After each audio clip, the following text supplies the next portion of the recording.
Usigaye mbona muzi kuzunguza ibibuno yaba ari nako mwazunguzaga ubwonko mutekereza ku mishinga y'ahazaza. Muraho sha muraho nanjye ndahangaha kabisa.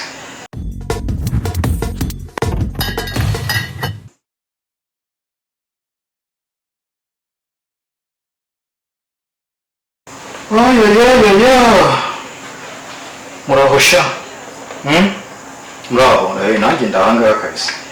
Banibereye hano mu turimo tw'amaboko ngira ngo ndebe yuko ejo bwacya, ariko sinzi ukuntu arimo ndeba hano kuri fone yanjye mbona hariho akantu ndavuga ariko ubundi waba wafatiraho furi nk'akabaganiza ukuntu mwe mu byumva. Kari mu Gishinwa ndakabashyira mu Kinyarwanda mu byumve, ariko mu Gishinwa karavuga ngo bride price should be for virgins, not for the used ones. They don't sell opened beers to customers.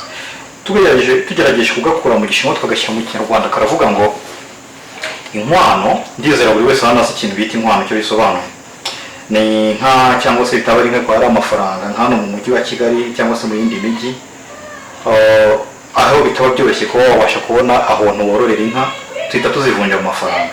Atari ko inkwano ubundi akagombye kuba ari abakobwa akira amasugi babandi nyine babashije kwirinda n'ababyeyi bakabibafashamo, ariko babandi batari amasugi ko nyine umvugo byaba ari kubatwarira nyine uko nguko nyine ukazwa mukuvuga twarugatereka mu rugo.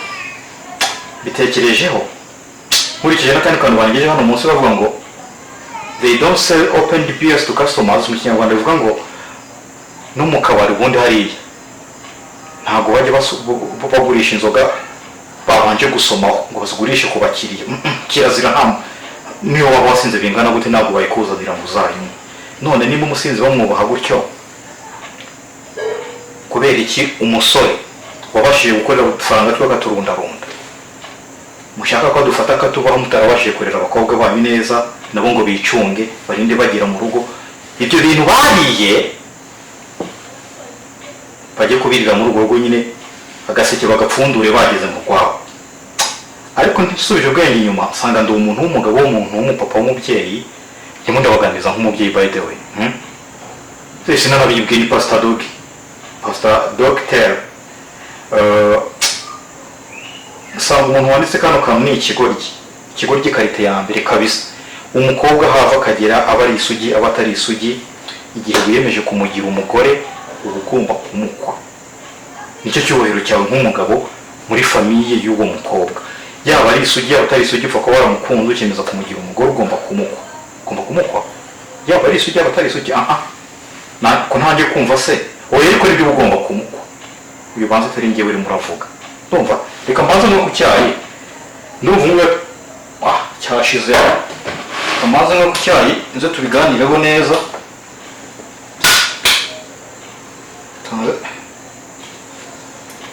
Tubiganireho neza.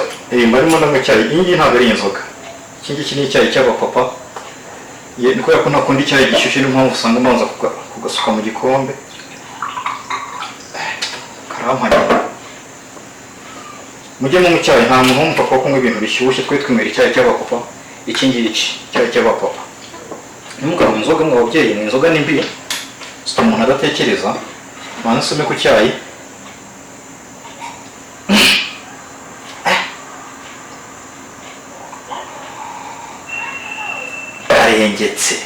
Karengetse kabisa.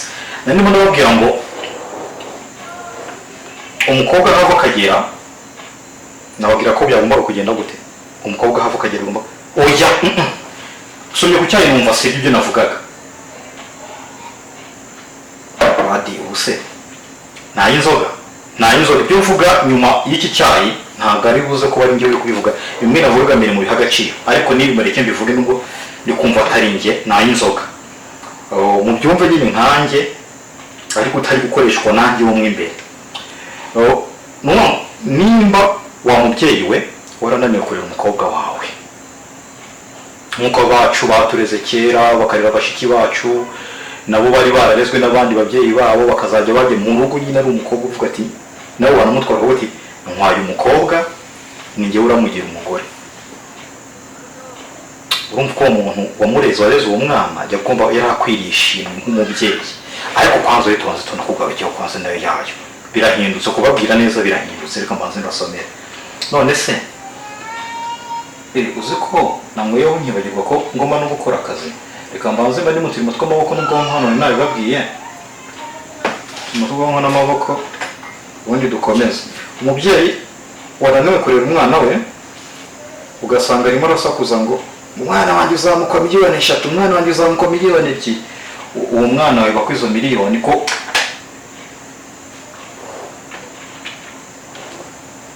inkwano ari ishimwe ry'ababyeyi. Waho umubyeyi kubera ko washikurira umukobwa neza, wowe baraguha ishimwe ry'iki? Umwana wari umujugunye ku muhanda ngo ajye kwirera, byarakunaniye kumurera, biramutse ari ishimwe gusa gutyo byitwa ishimwe. N'umuhungu wabyaye umuhungu bagiye bamushima kubera yuko nawe yaba yarareze umuhungu, ntabwo aba yaramworoye. Hariya rero ikintu babashimira si uko mwareze. Kuva na kera ntabwo babashimiraga ko mwareze, ko n'umuhungu yabaga yararezwe sorry. Ahubwo ikintu cyabagaho, babashimiraga yuko umwana mwabashije kumurera akarinda ajya mu rugo ari isugi. Ubwo busugi bwe mukamurinda. Murabizi ko nimba mwarasomye n'amateka, umukobwa wasambanaga, ariko birumvikana ntabwo yabaga asambanye wenyine, yabaga yasambanye n'umusore cyangwa se umugabo. Ariko umukobwa kubera yuko byabaga bizwi yuko umuntu wabashije kurinda umwana we neza, akamurinda ubwo busugi bwiwe, akazenda agera mu rugo kibufite, hari ishimwe bamuhaga ryitwaga inkwano.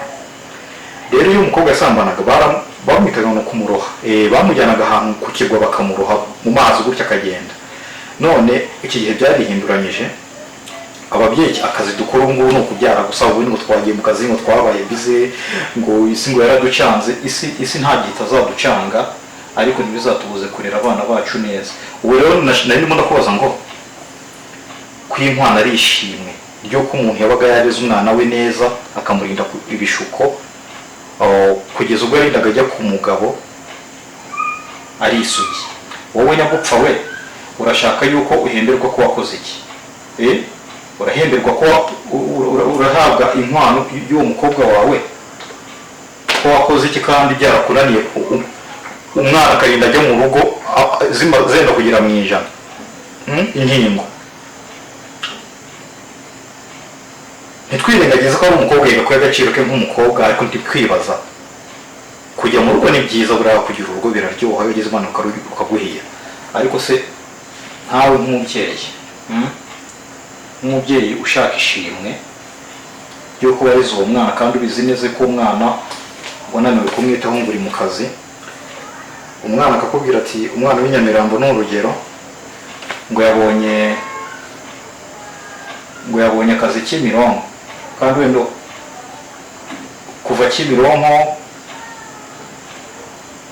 kuva Nyamirambo ugera Kimironko ni ibintu bizwi. Mumaze kwihangana mba ni mu kazi hano, ariko turabiganiraho, sibyo? Kuva Nyamirambo ugera Kimironko bizi zirahagenda, umuntu yakora ataha. Umwana akaza akakubwira, mama Kimironko ni kure sinakora ntahaye. Nta bakora i Muhanga, nta bakora i Rwamagana, nta bakora i Nyamata bakora bataha. Nawe rero nk'umubyeyi w'ikimara ntazi inshingano zananiye, ukajya aho ngaho ukasoma ngo yiga umwana wa ati yigo ngo shakiza ubugeni ukodesha hafi y'akazi. Uza akazi agiyemo bamukoramo akazi koko, ntabwo ari ugakora bakamukoramo. None ubwo burere wamuhaye, ugasanga umwana afite nk'imyaka amaze kugira imyaka 18, 19, 20, 22, umwana ntazi guteka, umwana ntiyabasha gukoropa. Mwamaze kubabwira yuko ngo yagiye mu rugo, ngo atabagiye ngo kuba umukozi. None se nimba atagiye kuba umukozi, ko agiye kuba umufasha, ibyo bintu bikorerwa mu rugo umugabo azajya byifasha? Nibyo koko ntitukubuje umwana nagenda ashaka ubuzima, ariko sa kugira ngo wicare umusobanurire yuko kujya kwegera akazi avuye Nyamirambo agiye gutura Kimironko yegereye akazi, ko bitaba ari byiza umusobanurire ibishuko yahura nabyo. Nibyo abakobwa n'abanyantege cyane cyane ku magambo babwirwa n'abasore cyangwa se abagabo, ibyo ngibwo ubimwereke abyumve, yumve ko buriya gukora ari ukuvunika, sibyo? Wewe ukicara aho ngaho uri umubyeyi, nibyo ko kurarira, uragabura, ugira gute, ntacyo udakora, ariko ntabwo kurera ari ukugabura gusa. Harimo n'inama, kuganira n'umwana, ariko mwe mwabuze umwanya w'abana banyu. Byabanje mbarira neza kuko nzi ko ejo hagomba kuba heza, ejo habo hagomba kuba heza nabigizemo uruhare. Ariko nanjye nishaka korera nkamwe aho gati ngaho igenda bijya kwibana uriya mwana uramworoshye, muhaye impyisi kabisa. Ubwo icyo gihe ikintu ugomba gukora ni ukuganiriza umwana rero nimba utarabikoze, umwana akagera igihe kibona ibintu agakunda, nawe ukagera igihe cyo kubana, ntituzakumva urimo urasakuza ngo uriya muhungu ntiyatanze inkwano, namuterura akamutwara bakabana. Wakagombye kuba waramuhaye uburere, ukamusobanurira ukuntu kugitunda mbere y'ubukwe atari byiza, kugira ngo azave mu rugo ko aguhesha agaciro. Ntabwo agaciro buriya bukwe bakora biriya birori ngo wambaye imikenyero baguhaye impano, oya ntimukibeshesha, kandi ntabwo ariko agaciro nuko azahura n'umugabo, umugabo agasanga ni umwana warezwe, atavuga ngo natwaye igihomoro. Masikini abagabo baranarenganye, bagenda ugatanga inkwano zawe, ugatanga amamiliyoni mu bukwe, wagera mu rugo ugasanga ni used beer, open beer kabisa. Reka tubyemeye, ibyo birabaye, umukobwa uramuretse aragiye, wenda uranamukurikiranye cyangwa se ntumukurikiranye kugira ngo ujye umenya ngo aho hantu yagiye abayeho gute. Ariko se nawe reka tugarukeho wa mukobwa we. Iyo ugeze muri iyo ghetto ugiye kubamo akazi kagakora, ariko ukabaho ubuzima nyine wifuza, ukaryoshya, ukagira gute sigaye mbakunda sha. Nuko mufite ukuntu namwe musigaye mwarasazwe n'umuhungu yakubwiye ko mugiye kubana, kumwe ati shewe uzanywa ngahe. Ubundi ntabwo inkwano ari amafaranga. Umuhungu n'umukobwa bakagombye kuba badiskita, ni imiryango yagombye kuba diskita, bakareba ati umwana wacu gutya na gutya tuzamukora. Ariko nawe uricaye shewe uzanywa miliyoni 5, uzaguka miliyoni 5, iyo urebye koko ayo mafaranga nayagukwa, ukaba ugiye mu rugo uzaba ujyanye iki? Bitari imyenda kuko sinagomba kuba ujyanye amafaranga. Mushobora guhuza n'ibyo kumufasha niko bigenda, ariko ndashaka kumenya ngo mu mutwe harimo iki, ku mubiri hariho iki. Bitari ukuvuga gusa ngo barakureze ngo warize uramaze n'uwo muhungu aba yarize, kandi ntabwo ubugiye mu rugo, ntabwo ubugiye kuri misiyo cyangwa ku kazi ngo tuvuge ngo uko amafaranga agendeye ku mashuri wize, kubera ko nawe hari amafaranga uzamwinjizaho mu rugo ni ugufashanya. Ahubwo ndashaka kwibaza, nibuka ko ngubu kuvuga atari njyewe nta inzoga nagasomyeho mwabibonye, nako n'ay'icyayi kirengetse. Cyakuza ukuntu musigaye muzunguza ibibuno, ukuntu musigaye baramuzi kuzunguza ibibuno, yaba ari nako mwazunguzaga ubwonko mutekereza ku mishinga y'ahazaza. Mufite ibibuno binini, binyashi binini biruta ubwonko bwanyu. Biriya bintu rero bizakurura umugabo, nibyo ushukashukira yatwarwe n'ubwiza, nyashi zimukurura kwiruka inyuma, ibyo ngibyo bikurura abagabo, ko twebwe twicwa n'ibyo tubona. Kugeze mu rugo yego, nimumara ukwezi kumwe abiri atatangire kubura mu mutwe uri igiporoporo, ni ikibuno gusa, ni isura gusa. Kandi wari wasaza muzakwa miliyoni, none nuko kutagiye kururambamo. Si wowe, si ababyeyi bawe, muteje igihugu igihombo, mbabajwe n'uwo muhungu gusa, sibyo ko nawe mugaya. Ntabwo wakagombye gushaka umuntu utarareba ngo ibitekerezo bye bimeze gute. Nuko nyine n'ubu bwanda buvuze, ariko nyine inkwano tubanze tuzigarukeho. Inkwano tuzajya tuzitanga ku mukobwa wabashije kurinda ubusugi bwe, kuko ni ishimwe ry'ababyeyi, kandi umubyeyi tumushimira yuko yabashije kurinda umukobwa we ibishuko. Rero nimba umukobwa wawe utaramurinze ibishuko, ukamwigisha kuzunguza ikibuno, dore namwe ababyeyi musigaye mbabona kuri TikTok na za Instagram na za YouTube muzunguza muvuga ubusa ngo uburyo ngo bakoresha ngo ibintangaza byabo.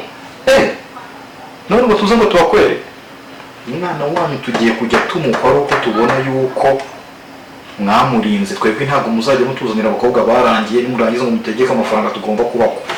Tumva nta narakaye kwanza nayo yayo.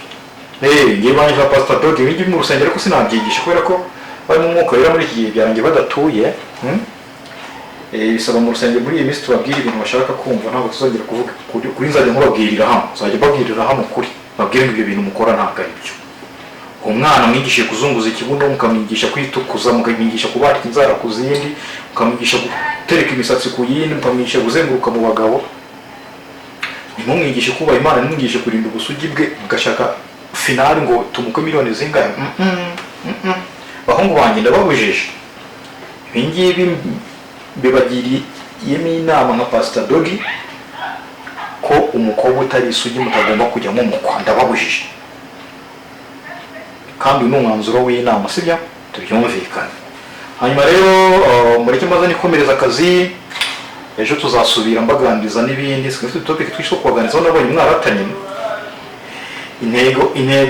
Intego yabazanye ku isi ntabwo muri kuyikora neza, umugambi w'Imana ntabwo muri kuwuzuza. Mwababyeyi mwe ndabagaya, mwabakobwa mwe ndabagaya, namwe mwabahungu mwe mushaka mugende kubyo mureba inyuma nkaho wagira ngo urugo mugiyemo ni picnic. Urugo ntabwo ari picnic my brother, ntabwo ari picnic urugo. Urugo ni ishuri, ni ishuri ritanoroshye, n'ubundi buzima mugiye gutangira. Nimba rero ugiye ukurikiye ikibuno undi akagenda akurikira amafaranga, mwese tamwe muraba mutandukanye. Murakoze cyane, ndabona bimwe birangiye. Reka nikorera akazi kanje. Imana ibampereke kuko ridashira, ndabakunda.